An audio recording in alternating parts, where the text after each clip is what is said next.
Hello and welcome to this week's Market Outlook. This is Jeff Bish, president of MarketGauge.com, filling in for Keith. And we've got a lot to cover today. For one, Wednesday proved to be a pivotal day as the Fed's announcement came on that day. But the fact of the matter is it might have been pivotal, but what really made the markets move and make that day work was the Bank of Japan. And you can see a picture of the Japanese stock market hedged here, getting hit the very next day. On top of that, we had elevated sentiment levels, and I'm going to cover that, which I think all led to the push to the worst week in the Qs in months since the February low. But this really shouldn't come as any surprise because, as you'll see in the ratio chart, the Qs really have been the ones that have been leading our way down. And to top it all off, the result of the move in the Qs and the weakness in the market gives us a first, and I love first patterns, first thing that we've seen since the February lows, and that shows up when we look at sectors. So before I get into all of that, I just want to let you know that if you're just finding this on YouTube, please subscribe to our channel. If you're finding it on Facebook, please like us. And you can find more about both the indicators and charts that I'm going to show you in this video at marketgauge.com/tutorials, and maybe any links in the text above. And of course, if you're not already doing it, please follow us on Twitter at MarketMinute and at MarketGauge. All right, let's get into it. So what you're looking at here is my typical screen of what I refer to as the market watch, where I can look at the SPYs, the Qs, the IWMs, and I don't usually have the Japanese market here. I would usually have the Dow or the TLTs or the VIX, but I'm going to come back to this after we take a look at the market internals. All right, so let's just take a look at the overall health of the market, and then we'll get into the price action. So as I mentioned in the beginning, the Qs had its worst week, down 3% since the February lows.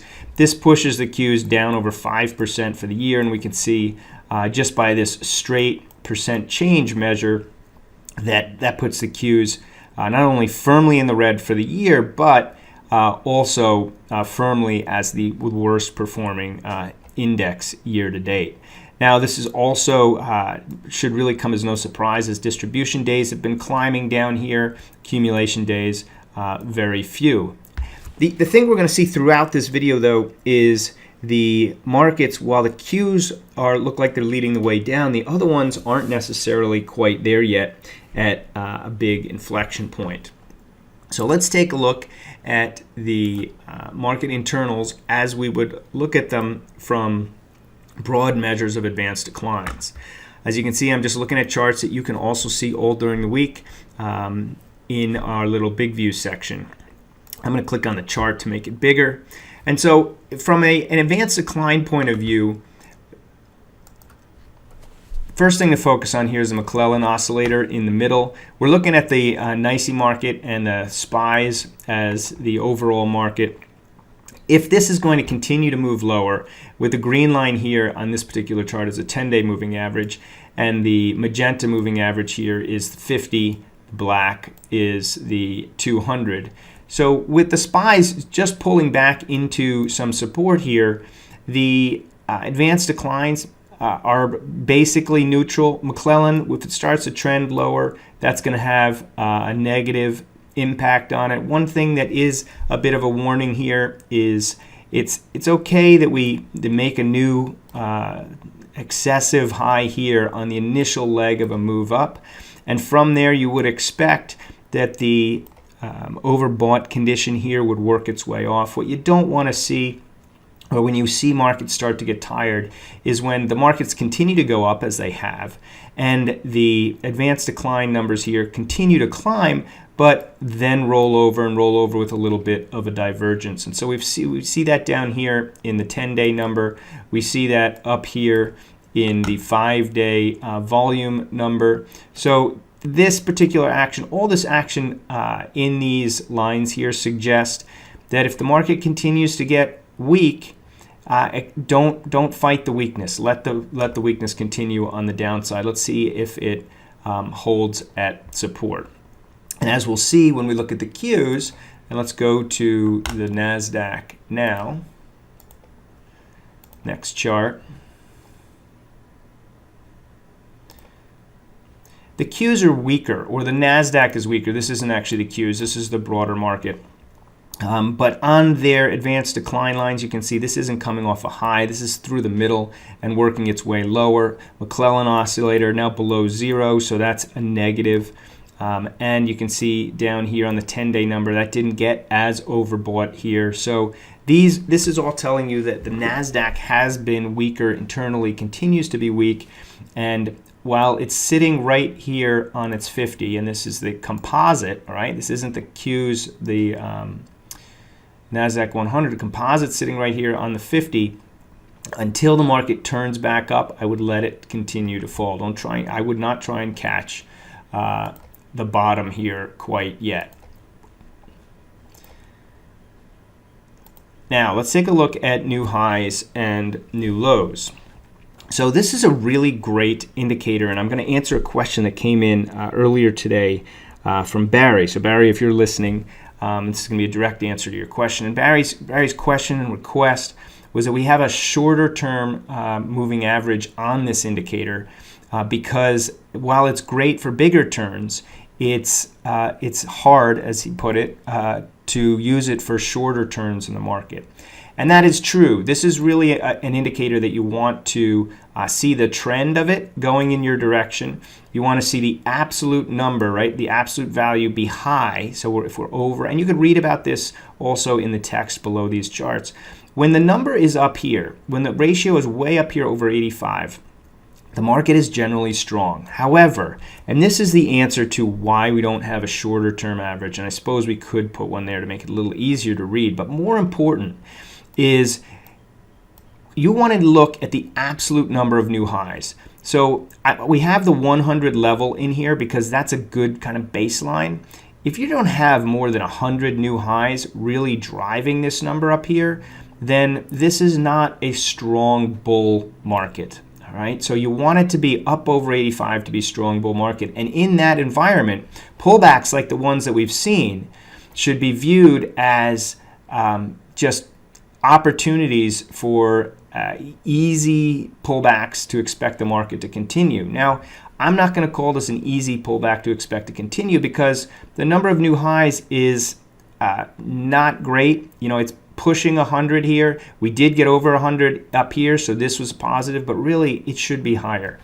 Now, the other thing that weighs in my analysis as such is coming when we see the Qs is much different. So the next thing you want to look for in this indicator is a downslope and then a drop below 70. So if we see this drop below 70 and these new highs really dry up and new lows start to accelerate. Now, if we see new lows, which right now we're at about 0, minus 10 actually, but don't even show up on the chart. If these new lows start to get below minus 100 and we drop below 70, it's a much stronger sell signal. All right, so as we saw here, the new lows took a while to develop, and when they finally did develop, and this had been trending down all this time, now when you start to break these key levels, it becomes a lot more significant. All right, so I wouldn't use this indicator to try and pick a top. I'd use the indicator to try and identify when breaks of major levels are really significant as opposed to pullbacks to those levels should be bought. So looking at New York, I'd put it as this pullback is rather neutral on the new highs, and keep this idea in your head as I go to the next chart, and you'll see the glaring difference.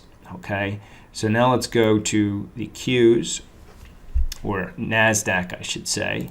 In this case we do show you the Qs. So when we see NASDAQ, we can see that even though we're showing the Qs up here, these are the new highs for NASDAQ. We haven't broken that 100 level. So the reason this has been climbing is because the new lows are drying up. Now that's all good, right? But it means that when we roll over here and roll over from a rather high number without ever really getting all that strong, it's a negative.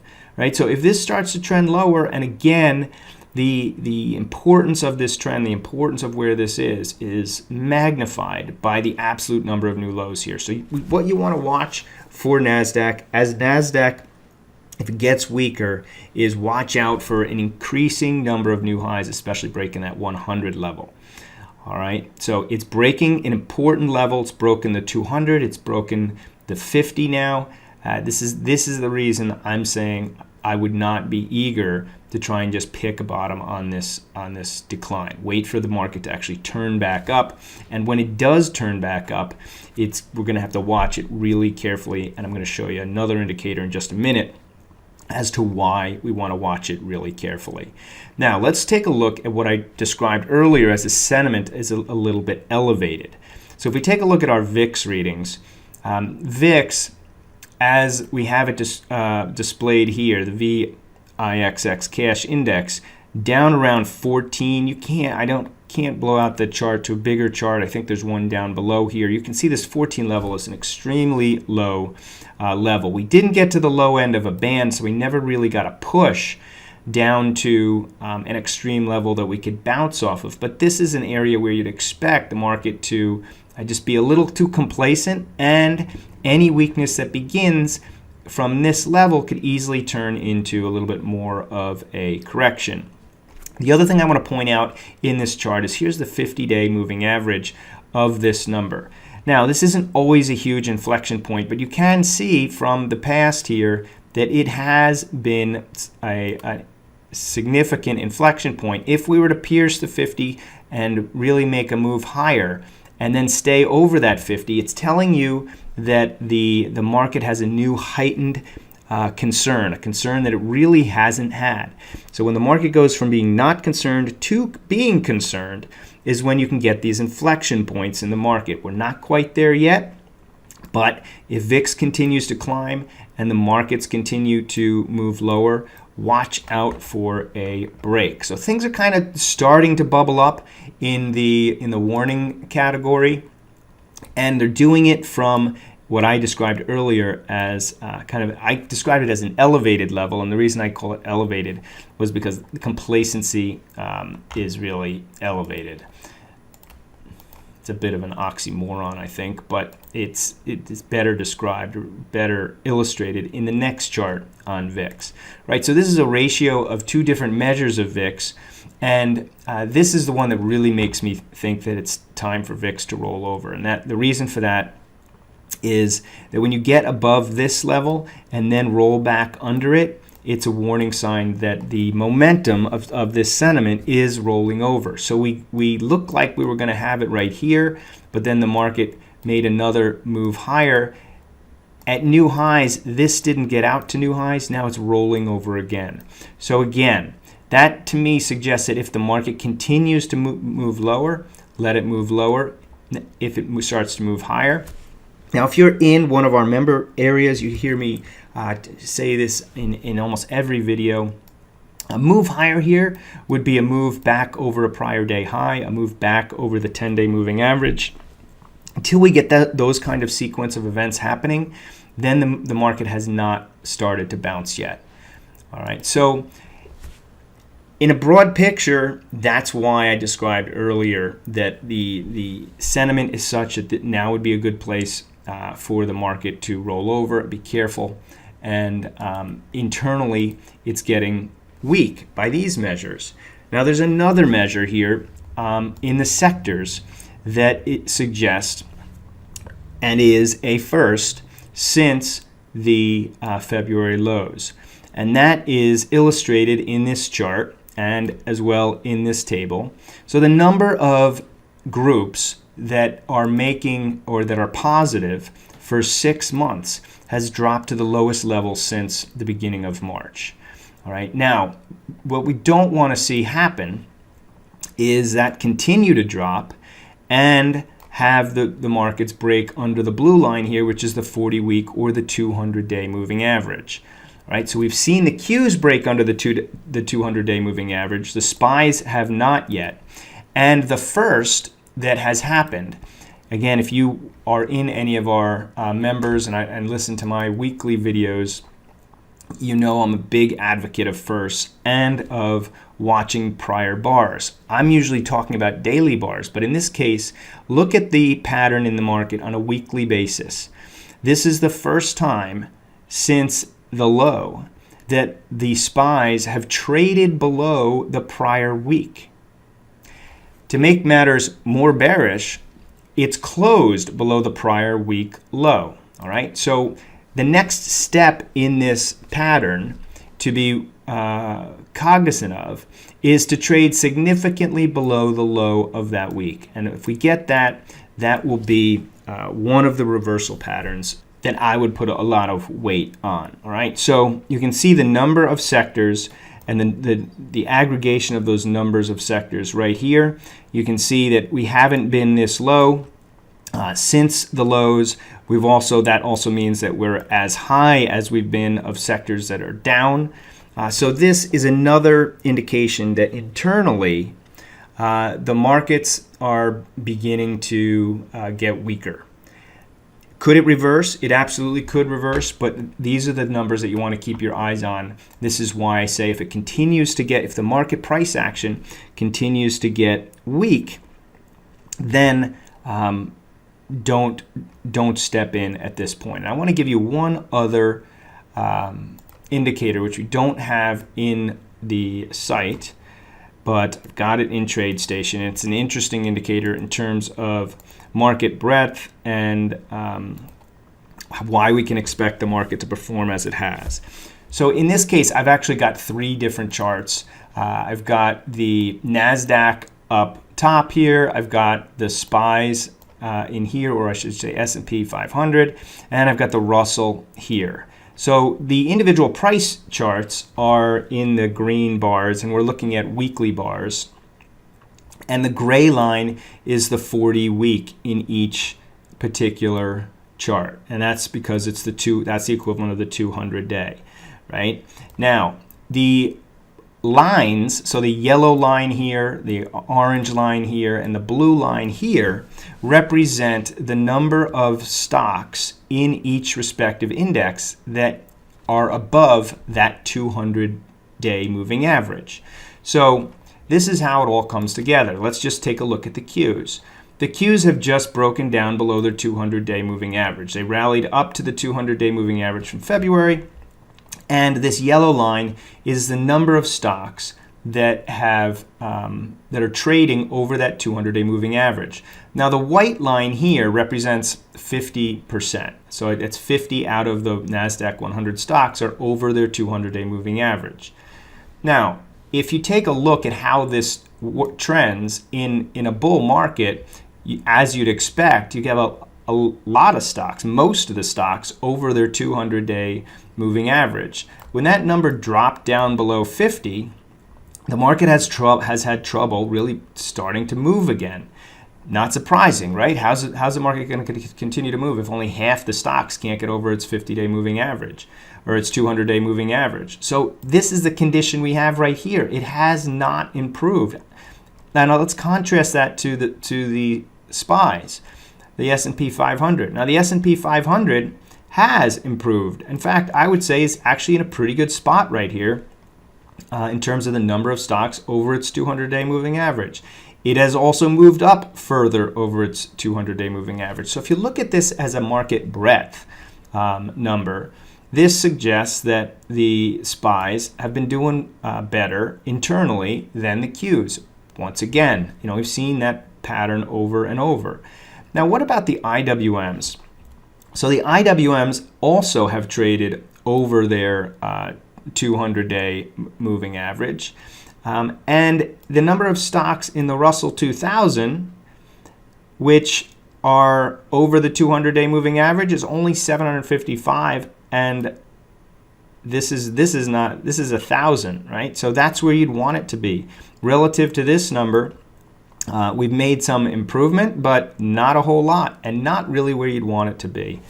All right, so all in, the number of stocks over their 200-day moving averages, and this is also important from an overall market support point of view. If the market pulls back, you want stocks landing on top of the 200-day moving average, not falling away from it and underneath it. Now that said, the IWMs, remarkably, have been the leader, or I should say, they've been climbing in strength. So I want to show you one other chart that will illustrate what I mean by that.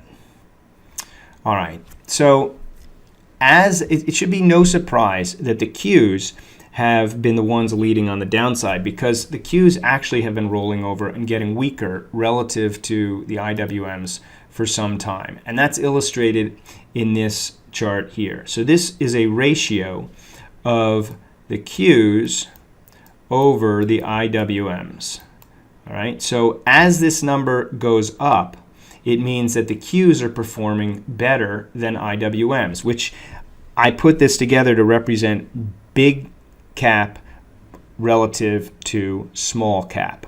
All right, so big cap stocks performing better up until about the new year. At the new year, there was a shift, and the Qs actually got weaker. Now, the way you want to really look at this is to first look at the price action of the Qs and see if the price action is going down. Is it going down with the Qs kind of leading the way on the downside?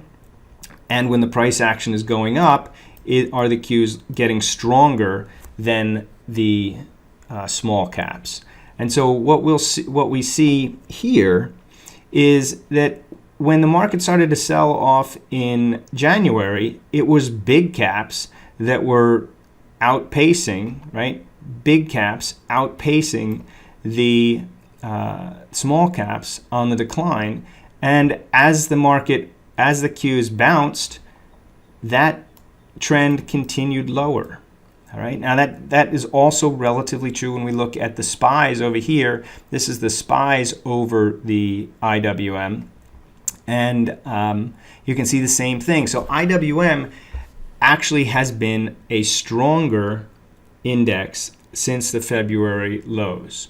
Right? This is one reason to believe that the market may not be ready and may not have hit a major inflection point for a massive move down yet, even though a lot of what I've been describing has been or could be interpreted as pretty negative. Now, just to put a little bit more perspective on this, look at how this this ratio has traded over a longer period of time. The interesting thing in this chart is that if we look at this from 2009, so this is the 2009 low, you can see that it has traded in this channel and broke out to the upside right into the end of last year. So oftentimes, these ratios will trade relatively technically, and the interpretation of this should be no surprise that big caps would begin to underperform the small caps when it gets to the top of that relationship. And as you can see, if I show even more history, this is a trend that has been going on and can last for long periods of time. All right? And if we take a look at the S&P, it's a very different look, right? But still has that upward channel. I didn't put the channel in, to which we're getting got towards the top and then begins to sell off. We can also look at it in terms of levels. This has been the highest level we've seen since 2009, again on a relative basis, or 2007 on a relative basis. So this would point you to put a lot of weight into how the IWMs are performing.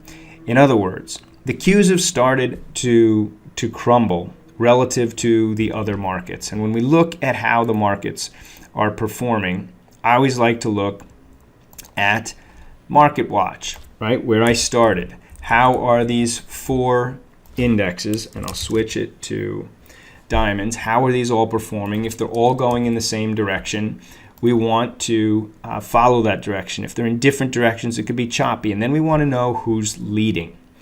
All right.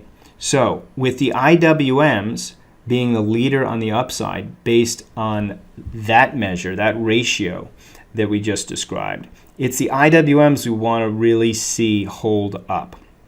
Now, there's another way to look at this, and we just released this particular indicator this week. We call it the real motion indicator.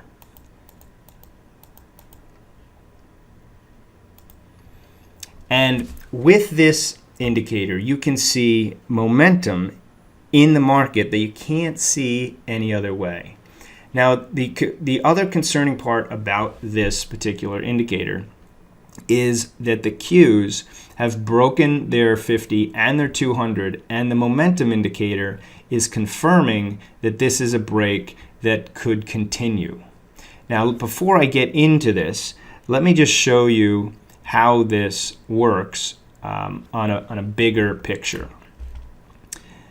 The way we want to look at this, now if I line all these up, and let's just take a look at what happened last August. So if I line all these up so that we can see last August, and let's just blow up the SPYs here for a second.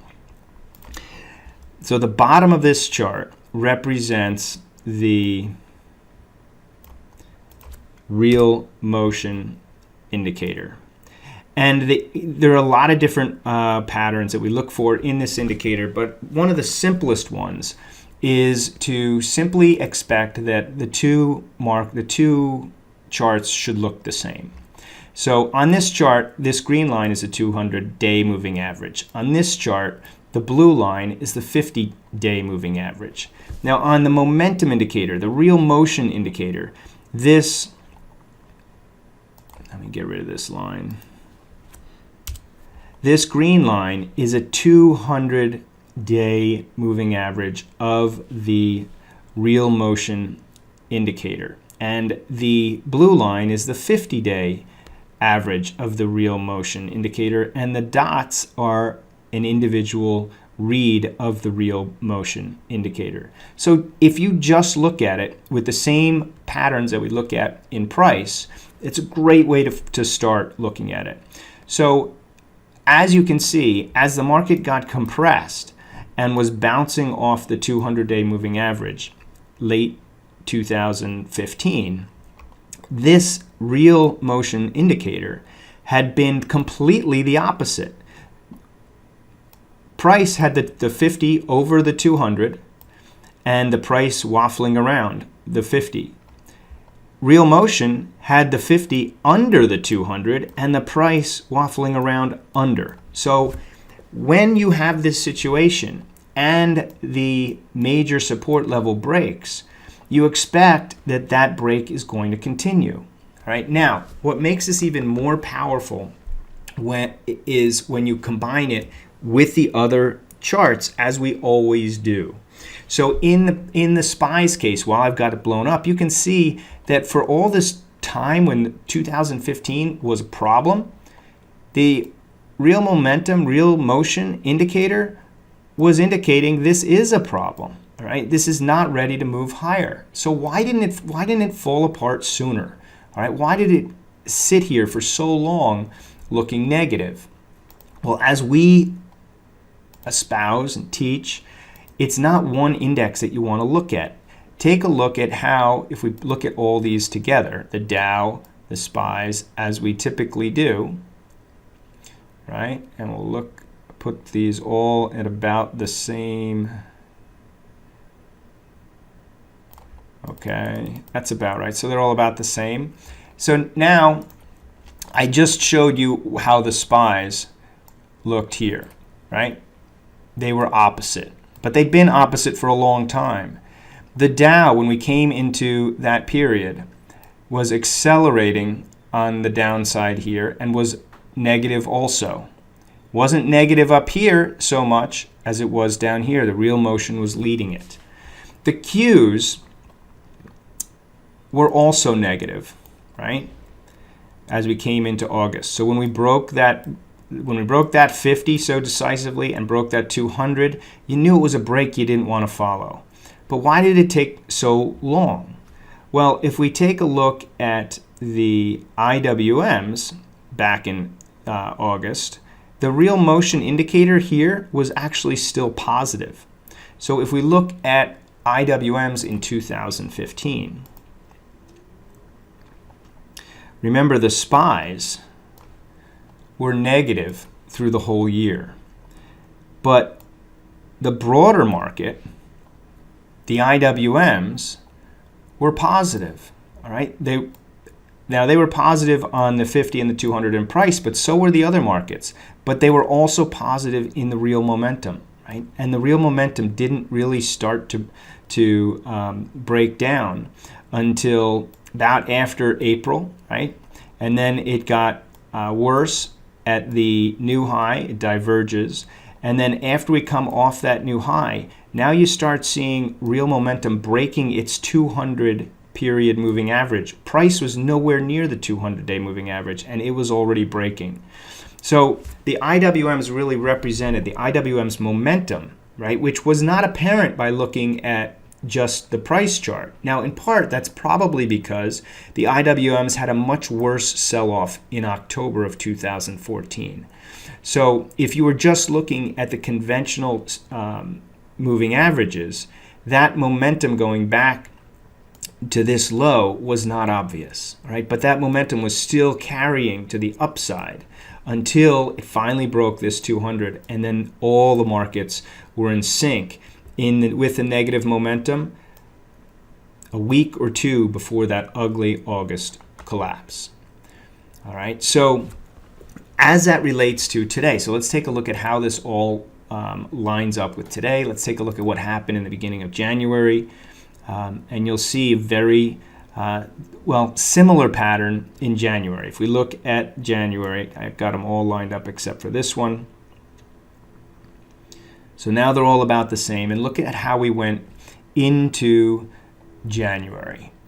When January rallied up to its moving average, its 50-day moving average in the SPYs and the 200, December. When December of 2015 was rallying and trying to break over its moving average, its real momentum was still negative. So what does this mean? It means that when you break down, start to roll over, you don't want to see the momentum confirm it, which is what it did. Not only did it confirm it, but everything was negative. There was no divergences there. The same thing was true in the Dow. Dow was struggling to get through. Momentum was struggling to get through. When they started to roll over, there was nothing really to save it. In the case of the Qs broke the 200. Now, it may have looked relatively positive on price because the 50 was over the 200, but the momentum didn't show that. The momentum was breaking right down with it. And in this case, the IWM was not the stronger one. IWM was the weakest of them all. And in fact, it was already very negative when we got into January, both in terms of price and momentum, or real motion as we call it. All right, so now that you know how that works, let's take a look at what it looks like today. This is why I have been saying, if we blow it up, the Qs have just taken the first really bad step of breaking both 50 and 200-day moving averages. And the momentum, or the real motion, has confirmed it on its same time frame. That's not good. Now, having said that, the IWMs, which have been the stronger one, as we saw with the ratio, IWMs has also been stronger with the momentum as well, right? So when the market turned in February and broke its 50-day moving average, all those breaks of the 50-day moving average to the upside were confirmed by the real motion. Even stronger, however, was IWMs, which broke its 200 with the real motion long before the 200 in price. So this is an indication that trend, should it continue, is one you should trust.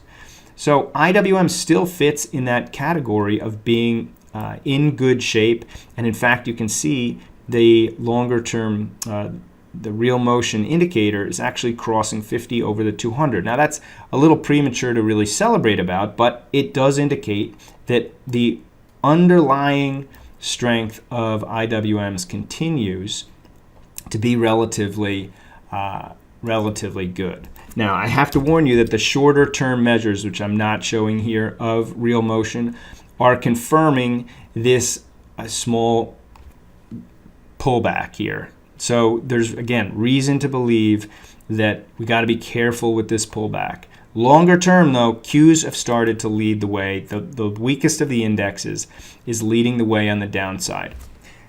The big concern for the market will be if the SPYs and the IWMs pull back below their 50-day moving averages and the real momentum indicators confirms that all of those are breaking. That's when I will be really concerned about the potential for a bigger move lower. All right. So let's take a look at how this all lines up with individual industry groups and see what's going on in the individual industry groups. Actually, I said industry groups, but we're going to take a look at the modern family. All right. So if you follow Mish's Daily, you know what I mean by the modern family. If you don't, get on that list and get the daily commentary. And so I want to highlight again the triple play look of this. So triple play is another one of our proprietary indicators. And the way that we interpret this is simply the blue line over the red line on this top chart is price leadership, and you want to see blue line over the red line, and blue line over the red line on the bottom chart here is volume leadership, and you want to see that over as well. So I bring up IBB because I did a free webinar. I guess it's been over a month ago now, because part of that webinar was highlighting this triple play move over the 50-day moving average in IBB. So I'm coming to IBB now because IBB is one of the members of the modern family which really didn't take off after the February market, but then began to take off here in late March. And you could see that coming on triple play. So we could see that break of the 50-day was a good one and one to follow. However, it's petered out. It's petered out like the rest of the market. But unlike other parts of the other members of the modern family, the triple play has broken down along with the index here. So while it was looking good here on the breakout, it's not looking so good right here. And this is another category of the market which I would put into, if it continues to move down, don't try and pick a bottom here, right? If it turns back up and indicators start to turn back up, then okay. But now is definitely a point in the market to be cautious, sit back, and be patient. All right. So as an example of a sector of the market here that is still looking good on triple play, it's the financials. Right, so the financials look like they're pulling back with the market like everything else, but this is one area where the triple play has held up well, and so long as triple play continues to hold up well, if it pulls back, an area to look for the financials to hold in would be back at these highs, 38.86, rounded up to say 39 to make it easier to remember. All right, so from a triple play perspective, if we look at how everything's doing, you can see IWM strong on this measure too. The KRE strong on this measure too, but rolling over at that 200. If it turns up, if markets turn up, focus on KRE. The IYT is a little suspect. All right, it's just hanging on to its triple play, hitting right at the 200 and the 50. This is one that I would look for it to hold of them because it has been stronger, and if it moves higher, would be one we might want to follow. We're going to take a look at it on real motion as well. Semis, unfortunately, just broke down through this level, and it really should not be any shock that if they were to break this level, we'd see the big move that we had, because triple play was so negative, all right, going into the break of that level. And that's what we look for in triple play, just like the real motion indicator. Similar concept, completely different indicator. XRT retail section, same idea. The break of these key levels shouldn't be much of a surprise that it's going to get hit hard, especially with the triple play looking the way it looks. All right, so when we look at the modern family, we've really got IYT just kind of hanging on, and the financials looking stronger than the rest, and IWM also hanging on and strong. All right, but the other three looking rather negative. It's not really a great picture, and that's why I keep saying be patient. All right, so if we take a look at Modern Family with real motion, and again, just look at it very simplistically, the way I was describing. We can have them all scrunched up like this, and we're going to look for the moving averages are basically at the same place here on XRT.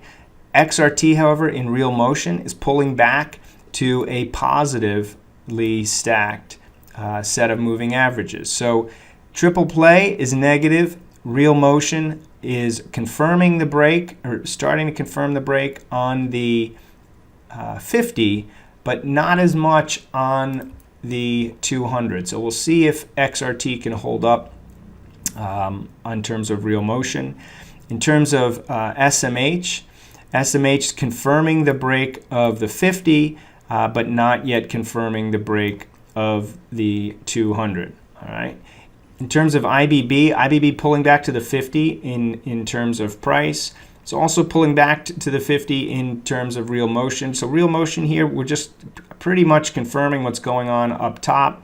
Although it hasn't broken its 50 yet, it's a little stronger. It does still have some internal strength, but I'm really splitting hairs on that one. I like to see them completely different. So, for example, IYT, completely different here, and this is one that was stronger on the triple play as well.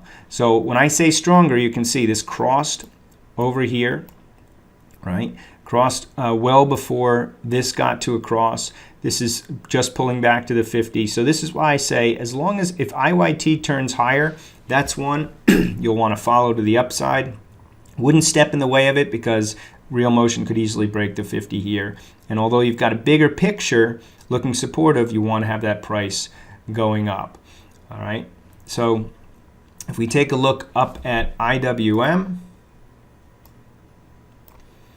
all right, IWM moving, still moving higher, and real motion turning higher. Again, this is suggesting what we said before. This one has been stronger. If we look at KRE, this one is also stronger in the sense that we've got the real motion over its 200. Still splitting hairs in terms of calling it dramatically different, just confirming the initial price action. All right, so just one last view of how we might look for markets to transition. And so while we're not coming from over a moving average as big as we are here, this is the kind of confirmation I'll be looking for. So in this case, when IBBs made new highs up here, these were one of the stronger ones, right, going into that bad period of August. Look what happened. The market breaks its 50 up here. It's confirmed by everything stacked against it, right? So it's completely the opposite. We got the blue down here. We have the blue under the green and the price under both, whereas up here we've got the price over the blue over the green. So when that breaks down and these all accelerate lower, it's is not what you want to see on the break of the 50. Now, having said that, this was one of the stronger ones, and it bounced right back up. But when it bounced back up, right, this did not bounce at all. All right, didn't even get over the 50. Was now big spread from the 200. The momentum here was massively down. So as that relates to what we're about to go through, if the markets start to rally, we want to be really vigilant of whether or not these underlying forces continue to, or reverse and move higher. So I've shown you that in terms of new highs and new lows. I've shown you that in terms of triple play. I've shown you that in terms of now real motion. If the markets turn higher, we really want the Qs to recover. We want the IWMs to recover. We need breadth to improve, and we don't want to see an increasing or a continuing deterioration of real motion or triple play indicators. All right, so with that, I've gone way longer than these videos usually are. And I hope that's been helpful, and we'll see you next week.